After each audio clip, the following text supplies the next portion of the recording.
So, top off, what are your memories of General Gray?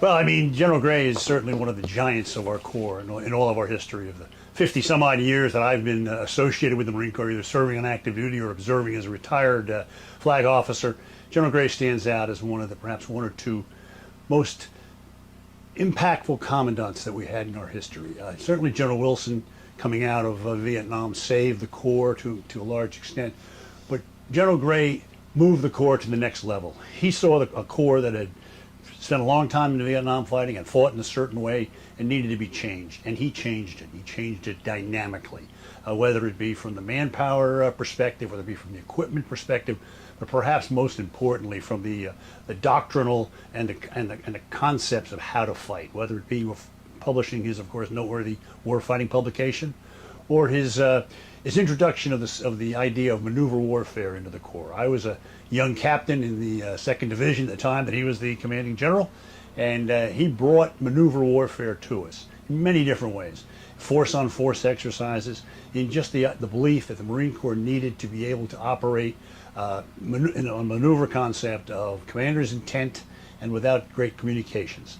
And he met some resistance, no question about it. And he overcame that resistance, and he proved to the Marine Corps that that was the way to go. And of course, the Corps to this day maintains that concept and that system of fighting.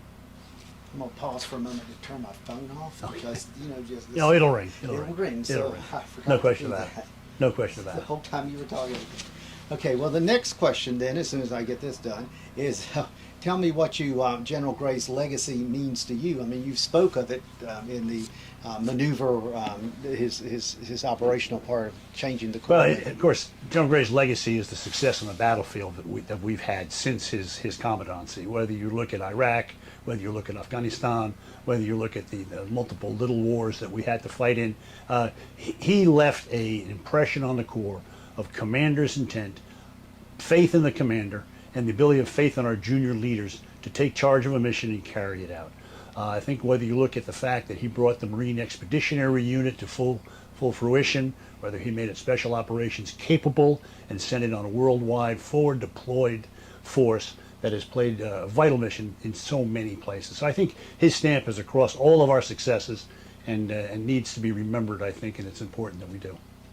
What core values do you think that he pushed hardest and that are instilled into the Marine Corps as a result of his actions? I think that the two of the main, many, but two of the main core concepts, core beliefs, I think, to what General Gray taught as his philosophy was, first of all, to educate yourself and to educate your troops and to educate those around you, and continue your education beyond simply the school system that the Marine Corps has, but to continually read, to continually expand your thought process, and to ask the right questions, and to be not afraid to question truth to power, and to ensure that you continue to grow as an individual, and then you grew your unit again through the education process. I think that's key, and it still plays out at the Marine Corps University, which he developed, and he's the godfather of, and has just done a magnificent job in supporting. I think the second basic concept that he taught, the second truth that he really believed in and displayed was trust. Trust in your subordinates. Trust in your subordinates and the people and the Marines alongside of you to do the job, to know what they were supposed to do, and have faith in that they will carry it out. As a commander, and I later commanded at the regimental level, I commanded at the division level, both in combat and in peace. I found that was the greatest gift that he left behind, was the fact that the troops understood and the young officers understood the concept of commander's intent, and they knew that you would have trust in them to carry out that intent, and they did so successfully. Wow, that is important.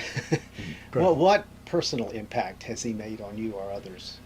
Well, I think the personal impact that he has was first the example that he set. I think also as a young officer, as I said, I first really crossed paths with General Gray when I was a captain. I then went on to headquarters Marine Corps as a major and lieutenant colonel, and he was up there during his commandancy. And then post-commandancy, his continual interaction with Marines and with units and with individuals. And he always had the time to talk. He always had the time to talk to you man to man, and if you had an issue or a problem or something you wanted to run by him, he took the time to sit down, look you in the eye, and work you through it. And his impact was not forceful in the fact that he wouldn't tell you what to do. He would simply give you some ideas and let you ponder them and let you come up with your own solution, but based in what he had told you. So I think the impact that he left with me was to make sure that you take time to know your Marines, to spend time with your junior Marines, and to trust in them and know that they come to work every day ready to do a great job for you, and they will if you give them that trust and stand behind them. And I saw General Gray, whether it be after Beirut, whether it be after several incidents that we had in the Marine Corps, I saw General Gray take full responsibility when he didn't have to. When he could have said, I wasn't aware of that, I didn't know that was going on, I'd done my best. No, he stood up and took full responsibility for failures of his subordinates. Huge teaching point, huge teaching point. When you tell others about General Gray, what would you tell them about him? I would tell others about him that he stands as an example of what the Marine Corps does. He came in, of course, as an enlisted man, carved out a magnificent record as an enlisted man, served across many of the MOSs that are very important to us today, whether it be the electronic MOSs, the radio battalion MOSs. He served as a communications officer. Of course, he served as an infantry officer. He served in the artillery. He was truly a MAGTF individual, a Renaissance man that really served across the Corps. And he made his success by becoming a master of his trade and a master of the billet that he was assigned to. And I think that's another lesson that people need to take with them. Do you have any special memories of him that you cherish, or personal experiences that, funny or otherwise, that you might have with him as it was? I remember when he came to headquarters Marine Corps and took over as commandant, of course. I was on the staff in the manpower branch. I think I was a frock major at the time. And the general called for a meeting to address all of the officers and the senior staff NCOs at headquarters. And we did so at the gymnasium over on Fort Myer. And we were all packed in there, thousands of us, and we were all anxious to see what the new commandant was going to give in his guidance and how he was going to guide the headquarters through the next 4 years. He came in, he walked to the center of the gymnasium. He surrounded on all four sides by, as I said, literally thousands of people. He was handed a microphone by a junior Marine who crisply saluted him and then walked to the side, and he began to speak. Well, the microphone didn't work. We all froze. And we sat there for probably 2 or 3 minutes listening to the commandant, or unable to hear the commandant.